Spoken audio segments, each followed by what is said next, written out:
Welcome back to the Echoes of Ihsan podcast. Today, we're diving into a text that's been a guiding light for seekers for centuries. Imam al-Ghazali's Kimya Isadat, The Alchemy of Eternal Bliss. The Alchemy of Eternal Bliss. Yeah, it's an incredibly rich work. It is. And even the title itself Yeah. sparks curiosity. You know, al-Ghazali was writing in 11th century Persia, a time when alchemy was more than just a pursuit of turning base metals into gold. Right. It was also about transforming the very essence of things. And he applies that metaphor to the human soul, right? Yes, exactly. It's this idea that just as alchemists sought to refine and perfect matter, we can refine and perfect our inner selves to achieve lasting happiness and fulfillment. Exactly. And the English translation we're working with today was rendered by Muhammad Asim Bilal Okay. and revised by Justice Dr. Munir Ahmad Mughal. It's a testament to how these ideas continue to transcend time and language, speaking to something universal within us. Okay, so the book itself is structured around 4 key areas of knowledge that al-Ghazali lays out. Yes. He calls them the 4 essential knowledges. Yeah. Knowing oneself, knowing God, Allah, knowing the world, and knowing the hereafter. And the order is deliberate, Yeah. which is fascinating. It is. He doesn't start with the grand cosmic scale of knowing God or the mysteries of the hereafter. Right. He begins with knowing oneself. It's like he's saying, look, before you can understand anything else, you have to understand yourself. It's like building a foundation, right? Exactly. Can't erect a skyscraper without a solid base. Exactly. And al-Ghazali emphasizes this by comparing the heart to a king and the body to his kingdom. I love that. He's saying that our inner self, Yeah. the heart, is the ruler, the decision maker. Everything else, our actions, our thoughts, our desires, all stem from this central point. I love that analogy. It makes the abstract concept of knowing oneself so much more concrete. Right, yeah. It's about understanding the motivations, the fears, the aspirations of this inner ruler. Right. And like any ruler, Yeah. the heart can be wise and just, or it can be swayed by whims and desires. Of course. So knowing oneself means becoming aware of these inner workings, yeah. understanding the forces that influence our thoughts and actions. But how do we actually do that? It's easy to say, know thyself, Right. but it's a whole other thing to actually delve into the depths of our own hearts. Al-Ghazali provides a lot of practical guidance, Okay. which we'll get into later. Okay. But one of the key things he emphasizes is self-reflection. It's about taking time to observe our own thoughts and actions, to question our motivations, and to honestly assess our strengths and weaknesses. It's like holding up a mirror to our souls and really looking at what we see. Precisely. And this process of self-reflection isn't always easy. No. It can be uncomfortable to confront those aspects of ourselves that we might prefer to keep hidden, Right. but it's essential for growth. It's like clearing out the cobwebs, right? Right. You can't see clearly if there's dust and grime blocking your vision. Exactly. And the more we clear away those inner obstacles, Yeah. the better we understand our own heart, Mm-hmm. the better we can rule our inner kingdom effectively. Okay. But al-Ghazali takes this analogy a step further. Well. He talks about different officials within this inner kingdom, Oh, different forces that influence the king. Oh, tell me more about this. I love when he gets into the specifics. One of the most compelling examples is his description of anger as the Kotwal, the chief of police. Okay. Imagine this. Okay. The Kotwal is fiercely loyal to the king, always ready to defend the kingdom. But the Kotwal is also quick to react, Right. sometimes overly aggressive. So anger, like the Kotwal, can be a protective force. Yes, But it can also be destructive if it's not kept in check. exactly. And that's where self-knowledge comes in. Right, The more we understand the role of anger within us, Yeah. the more we can discern when it's a helpful force and when it's leading us astray. This brings up a question for me. If anger is the Kotwal, who are the other officials in this inner kingdom?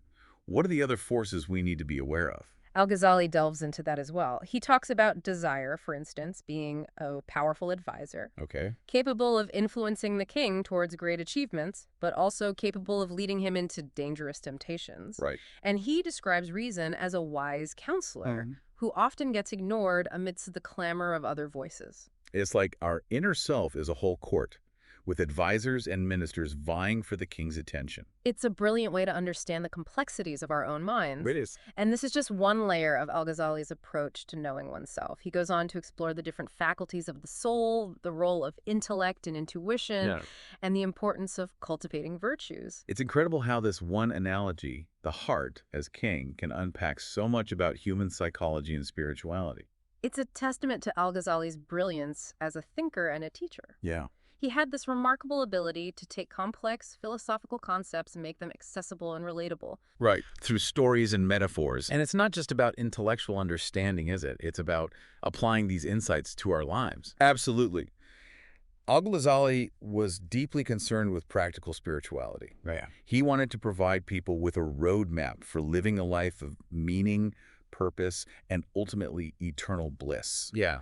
And that's where the alchemy metaphor comes in. Right. We've talked about it a bit, but let's dig into that more. Sure. How does al-Ghazali use this idea of alchemy to explain the process of transforming ourselves?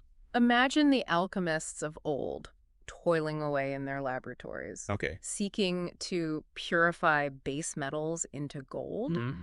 They believed that within every substance, there was a hidden potential for perfection. Right. And al-Ghazali applies the same concept to the human soul.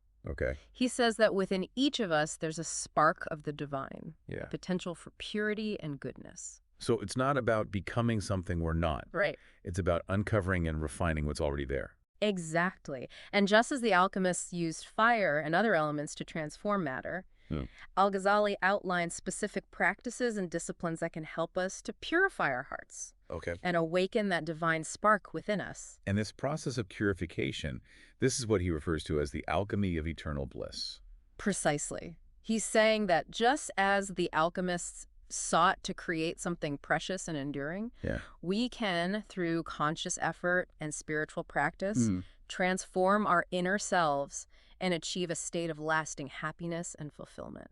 That's such a powerful image. It is. It's like we're all alchemists in a way, working with the raw material of our own souls to create something truly beautiful and enduring. And just as the alchemists faced challenges and setbacks in their work, we too will encounter obstacles on the path to purifying our hearts. Right. But al-Ghazali assures us that the journey is worth it. Yeah. That the rewards far outweigh the difficulties. This is all incredibly inspiring. But before we go any further, I'm curious about something you mentioned earlier. Yeah. You talked about the need to clear away the dust and grime that can accumulate on our hearts. Yes. Can you elaborate on what those obstacles are? Sure. And how they prevent us from experiencing true happiness?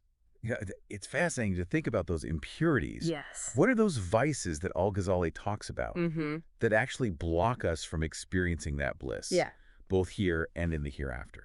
Well, al-Ghazali draws from a rich tradition of Islamic ethics, which in turn is influenced by Greek philosophy and earlier wisdom traditions.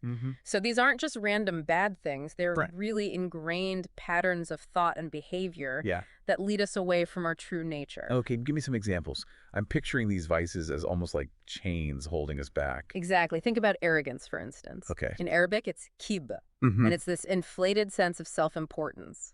This blindness to our own flaws and dependence on God. Al-Ghazali says it's like a curtain that separates us from true knowledge and connection with the divine. It's like we build walls around ourselves when we're consumed by arrogance. Yes. We can't see beyond our own ego. Right. And then there's greed or hirs. It's this insatiable desire for more. This constant feeling of lack, even when we have plenty. It drives us to accumulate possessions, wealth, power, even at the expense of others. Greed is like a bottomless pit, isn't it? You can keep throwing things into it. Yes. But it never gets filled. Exactly. Al-Ghazali says it makes us slaves to our desires, constantly chasing after fleeting pleasures that can never truly satisfy us. And then there's envy hasad, which is like a poison that eats away at our hearts. We resent others for their successes, their happiness, their possessions. It's almost like we're punishing ourselves by focusing on what others have instead of appreciating what we have. That's a great way to put it. Al-Ghazali says envy robs us of joy because we're so focused on what we lack that we can't enjoy what we have. And then there's anger, which we talked about earlier. That caught wall within us. That fierce protector that can turn into a tyrant. Exactly. Uncontrolled anger leads to rash decisions, hurtful words, and actions that we later regret. Of course. Al-Ghazali says it clouds our judgment and prevents us from seeing things clearly. So we have arrogance, greed, envy, and anger. Yes. What other vices does he highlight as needing purification? Lust is a big one. Okay. In Arabic, it's shawa. Okay. It's that unbridled desire for sensual pleasures, Yeah. particularly those that are forbidden or harmful. Right. Al-Ghazali says it can lead us down a path of excess and transgression, distracting us from our spiritual goals. It's like we get so caught up in the immediate gratification Yes. that we lose sight of the bigger picture, the long-term consequences. Right. And it's not just about physical desires. It Yeah. can also be a lust for power, for recognition, for control. Yeah. Anything that becomes an obsession that consumes our thoughts and actions can be a form of lust that needs to be purified. So it's about moderation, balance, Yes. and aligning our desires with what's truly good and beneficial. Exactly. And this is where the process of purification comes in. Right. Al-Ghazali isn't saying that we need to become emotionless robots. Of course. He recognizes that these emotions and desires are part of our human nature. Yeah. But he's saying that we need to become aware of them, Right. understand their influence, and ultimately refine them so that they serve our highest good. It's like taming a wild horse. Right.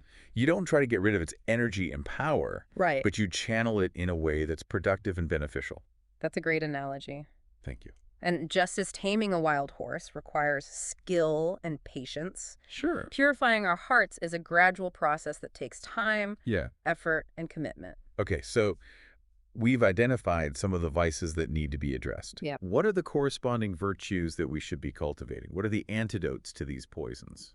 Al-Ghazali provides a beautiful framework for understanding this. Okay. He says that for every vice, there's a corresponding virtue that we can cultivate.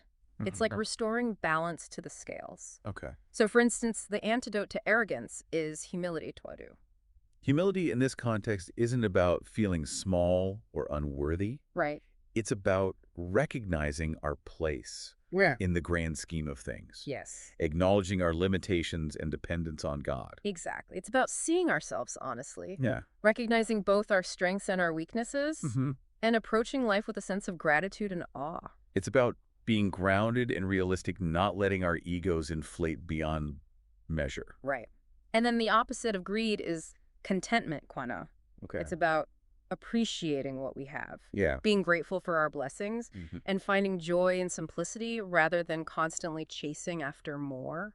It's about shifting our focus from what we lack to what we have, recognizing the abundance that already exists in our lives. Beautifully said.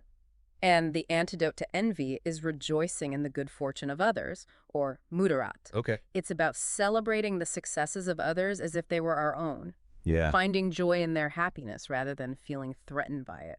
It's about recognizing that someone else's success doesn't diminish our own worth or potential. Exactly. There's enough abundance to go around. Exactly. And then the opposite of anger is patience, sabr. Okay. It's about responding to challenging situations with calmness and composure, Right. choosing thoughtfulness over reactivity. It's about mastering our emotions rather than letting them master us. Right. And then the antidote to lust is chastity, Ifa. Okay. It's about channeling our desires in healthy and ethical ways, Yeah. honoring our bodies and respecting the boundaries set by God. So it's not about suppressing our desires, but about directing them in a way that aligns with our values and our spiritual goals. Exactly. And this whole process of purifying the heart, of replacing vices with virtues, is what Al-Ghazali calls taskiya al-nafs, the purification of the soul. It's like we're refining ourselves like those alchemists. Right. Transforming the base metals of our lower nature into the gold of our higher selves. It's a beautiful image. And this process isn't just about personal growth, Right. although that's a huge part of it. Yeah. It's also about becoming better human beings, more compassionate, just, and loving in our interactions with others. So it's about impacting the world around us. Yes. Radiating the light that we've cultivated within. Precisely. Al-Ghazali believed that a purified heart naturally leads to righteous actions, to a life that reflects the divine attributes of mercy, compassion, and justice. This all makes so much sense, but I'm curious about something. Okay. You mentioned earlier that Al-Ghazali provides specific practices and disciplines Yes. to help us with this purification process. Right. What are some of those practices? What are the tools that he offers? He draws from the rich tapestry of Islamic tradition, offering a holistic approach that integrates spiritual, intellectual, and practical dimensions. Okay. So there's no one-size-fits-all answer. Right. But one of the foundational practices he emphasizes is dhikr, Okay. the remembrance of God. So this isn't just about remembering God intellectually. Right. It's about cultivating a constant awareness of his presence in our hearts and in every aspect of our lives. Exactly. Dhikr can take many forms. Okay. It can be reciting specific phrases or verses from the Quran, Mm-hmm. engaging in contemplative prayer, Yeah. or simply bringing God to mind in every action, no matter how small. It's about making God the center of our lives, the guiding force behind our thoughts, words, and actions. Yes. And speaking of actions, didn't al-Ghazali also emphasize the importance of good deeds as a way to purify the heart? Absolutely. He called it amal sali, righteous action. Uh-huh. He believed that our actions are a reflection of our inner state. Uh-huh. So by engaging in acts of kindness, generosity, compassion, Right. and justice, we're not just helping others, we're also purifying our own hearts. It's a beautiful reciprocal relationship, isn't it? Yes. Our inner state influences our actions. Right. And our actions, in turn, shape our inner state. Right. And these actions don't have to be grand or heroic. Okay. Al-Ghazali emphasized that even small acts of kindness, Yeah. like smiling at a stranger, helping someone in need, or speaking a kind word, can have a profound impact on our hearts and on the world around us. It's about infusing our daily lives with intentionality, Yes. recognizing that every interaction is an opportunity to express our love for God and to create positive change. Beautifully said. And then, of course, there's the importance of avoiding those actions that harm ourselves and others. Right. The things that pollute our hearts and lead us astray. Right. The things that feed those vices we talked about earlier, Exactly. like greed, envy, and anger. Al-Ghazali provided very specific guidance on ethical conduct, Okay. emphasizing honesty, trustworthiness, fairness, and respect for all living beings. It's about living a life that's in alignment with our highest values, a life that reflects the divine attributes of mercy, compassion, and justice. And this ultimately is the essence of the alchemy of eternal bliss. It's about transforming ourselves, both inwardly and outwardly, so that we can experience true happiness and fulfillment both in this life and in the hereafter. You know, as we're talking about this transformation, this alchemy of eternal bliss, Mm-hmm. it makes me wonder about the phrase itself. Yeah. What exactly did al-Ghazali mean by eternal bliss? That's a great question.